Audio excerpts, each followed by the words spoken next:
Mga Gawa Kapitulo 10. Ang pangitain ni Pedro. Sa Caesarea ay may isang lalaking nagngangalang Cornelio. Isa siyang kapitan sa batalyong Italyano ng hukbong Romano. Siya ay isang debotong tao. Siya at ang buo niyang pamilya ay sumasamba sa Diyos. Siya'y matulungin sa mga Hudyo at laging nananalangin sa Diyos. Minsan, nang bandang 3:00 ng hapon, nagkaroon siya ng isang pangitain. Kitang-kita niyang pumasok ang isang anghel ng Diyos at siya'y tinawag, Cornelio. Tumingin siya at takot na nagtanong, ano po yun? Sumagot ang anghel, kinalulugdan ng Diyos ang iyong mga dalangin at ang pagtulong mo sa mahihirap. Magsugo ka ngayon din ng ilang tao sa Joppa upang sunduin ang isang taong nagngangalang Simon, na tinatawag ding Pedro. Siya'y nanunuluyan sa bahay ni Simon na tagapagbilad ng balat ng hayop. Siya ay nakatira sa may tabing dagat. Pagkaalis ng anghel, tumawag si Cornelio ng 2 utusan at isang debotong kawal, isa sa mga naglilingkod sa kanya. Isinalaysay niya sa kanila ang pangyayari, at pagkatapos, pinapunta sila sa Joppa. Kinabukasan, samantalang naglalakbay at malapit na sa Joppa ang mga inutusan ni Cornelio, si Pedro na may umakyat sa bubungan upang manalangin. Bandang tanghali na noon, siya'y nagutom at gusto na niyang kumain. Ngunit habang naghihintay siyang may handa ang pagkain, nagkaroon siya ng isang pangitain.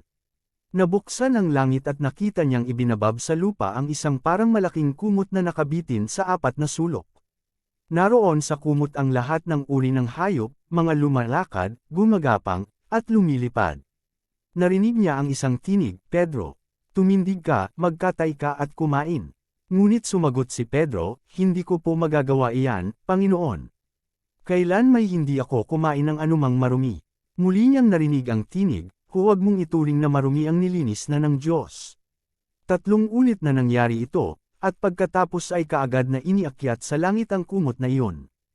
Habang pinag-iisipan ni Pedro kung ano ang kahulugan ng pangitaing iyon, dumating naman sa lungsod ang mga isinugo ni Cornelio. Ipinagtanong nila ang bahay ni Simon at pagdating doon ay tumawag sila sa may pintuan. Ang kahulugan ng pangitain. Itinanong nila kung doon nga nanunuluyan si Simon na tinatawag ding Pedro.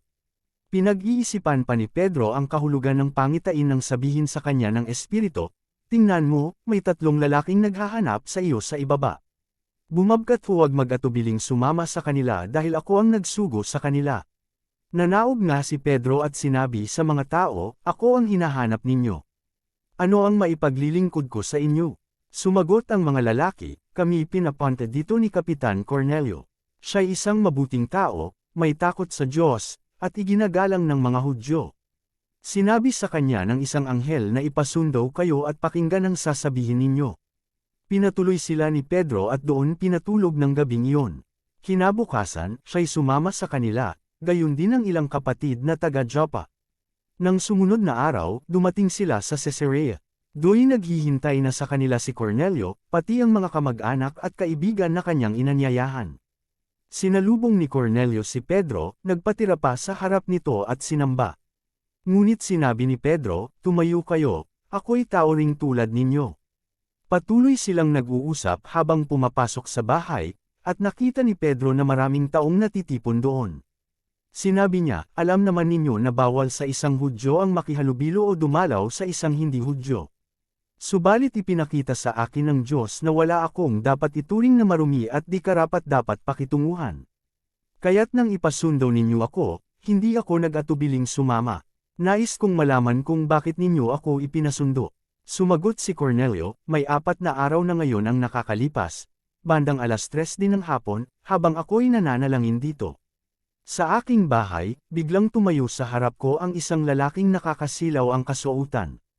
Sinabi niya, Cornelio, dininig ng Diyos ang iyong mga panalangin at kinalulugdan niya ang pagtulong mo sa mahihirap. Ipasundo mo sa Joppa si Simon Pedro. Nanunuluyan siya sa bahay ni Simon na tagapagbilad ng balat ng hayop. Siya ay nakatira sa tabing dagat.